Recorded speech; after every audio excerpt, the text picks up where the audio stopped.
Ang susunod na programa ay rated PG. Patnubay at gabay ng magulang ay kailangan sa mga batang manonood.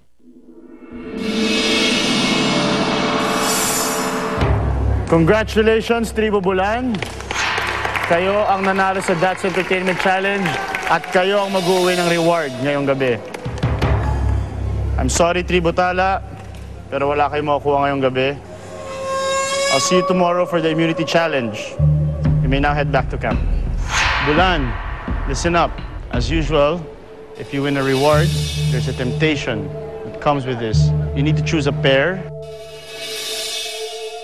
So since Mara and the mother, Maribel, messed up the last one and took the temptation, we decided to go with the dalawang volcanoes because they're so adamant about don't take temptation, don't take it.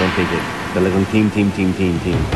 Okay, John, Arnold, ito ang temptation natin ngayong gabi para sa inyong dalawa. It's your choice kung gusto nyo sabihin sa tribo nyo or hindi. Okay? We will give you 100,000 pesos. You can share it. And you can have food tonight plus 100,000 pesos.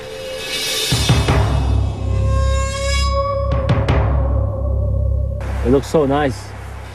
2 hot dogs each, and he'll give us 100,000 pesos. It was a really nice temptation. Sa isang kondisyon, yung reward na nakuha nyo ngayong gabi, mapupunta sa kabilang tribo. So pag ginawa namin yun, hindi makakain yung mga kasama namin. Tapos, pero ang kapalit, makakain kami, tapos meron kaming tig 50,000.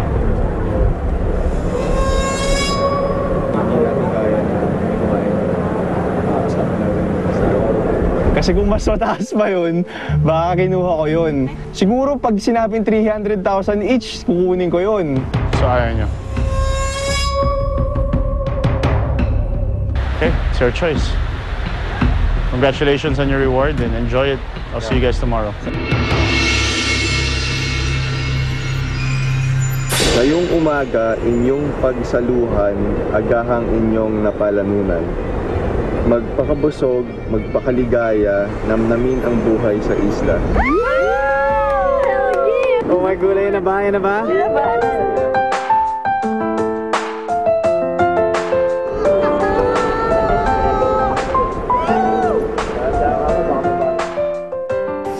Nakaset up siya sa isang cottage na parang bahay kubo na open, tapos maganda yung view dahil nakita mo yung dagat. Father, thank you that thank you for my tonight.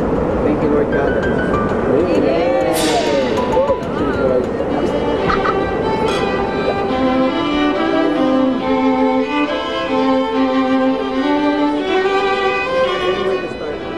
Sobrang kain, pat nagka-agreement kami na parang as much as possible, bagalan namin para hindi kami masyadong mabusog kagad.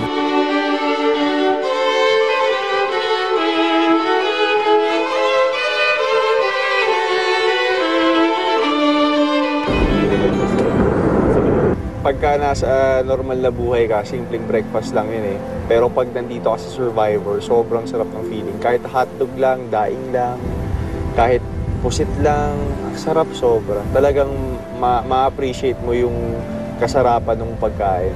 My rule of Survivor, eat everything. Tapos mo na lang kahit buto. Here, let me show you. Give me one fish. Sobrang sarap. Parang refreshing yung experience. Presensya! Tarang buto! Walang pagkain. Cheers! May pagkain na! Mabel, saro ka na magaling. Buti pa kami na matalo kahapon. Mahal sa kanya no? Easy ka lang. Ay, grabe. Nung nakita namin si Mama Bel, grabe, as in talagang go tala siya. As in, talagang sabi ko, wow. Akala ko ba, ka-team ka namin. Sabi ni Mama, hatakin niya yung Tribong Tala pababa. Tapos sabi ni Arnie, Mara, you better tell your mom na she's too good, ha? Muntik ka silang manalo today kasi nasa costume, gano'n. Since we're not taking the reward, Buti hindi tinanggap. Hindi kayo kakain. Masaya kami kasi inisip talaga nila yung tribo and di sila nadala sa pera.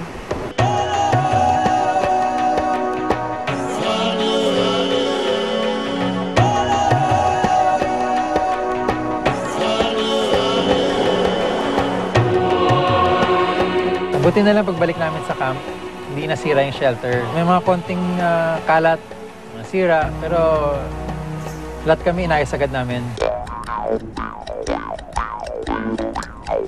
Pagdating sa Talak, second time humawak ako ng machete, yun, nagsisisibak na akong ganun. Kasi sabi ko, kailangan lagyan na to ng itong roofing, lagyan ng konting palm tree. Hindi naman ako guilty na pagdating ko doon para akong diva, walang ginagawa. I also contribute. Kaya lang, syempre, pag yung mga tao negative sa'yo, kahit anong positive ang ipakita mo, negative na yan eh. Bakit mo naman papakita sa tao? Naibibigay ng umuwi kung wala na siyang isa pa. Sorry ha, kasi gusto ko talaga umuwi. So, pwede ko ipasa immunity bracelet to the deserving ones. You have one. Confident ka, isa lang. Alam ko, Good for isa you. eh. Ating isa. It's playing, diba? So, we're also playing. Sabi na nakita natin yung immunity ka na. Try my best to get it.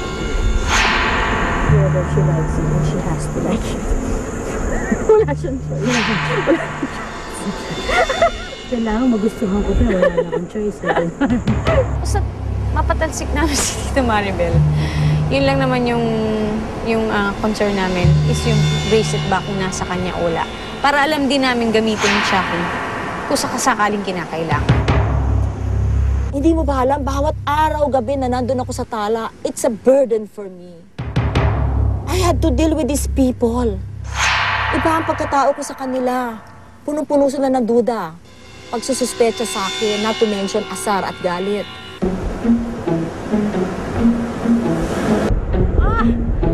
Awatin niyo! Please!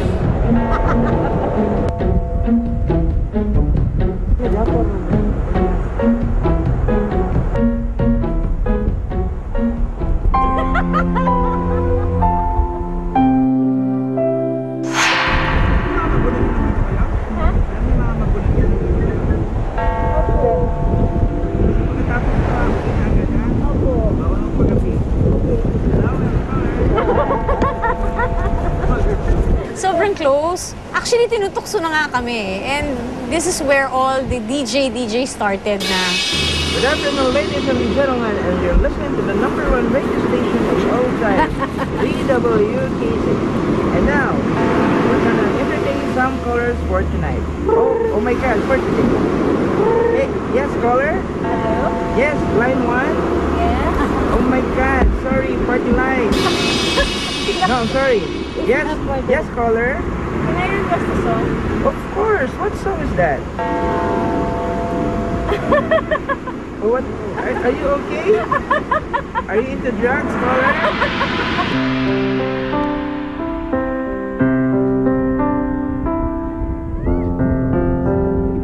Kita mo yung sweetness talaga nila ni Chucky na minsan iniisip ko, may relasyon ba tong dalawa na ito? Kasi sweet talaga sila eh. Pero na-realize ko na yung sweetness talaga nila is walang mali siya. Talagang solid talaga silang magkaibigan. Lagi kayo ba? Kahit konti?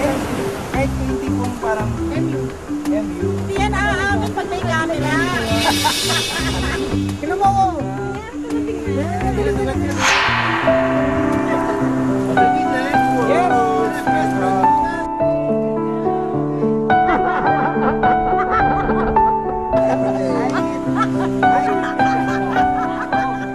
Alam din naman siguro ng mga katribo namin na yung kababata ko siya. Sa totoo lang, wala naman talagang mali siya. Talagang sobrang sweet lang talaga kami sa isa't isa. Tsaka mahal na mahal ko talaga si Isabel eh. And I'm sure she feels the same way.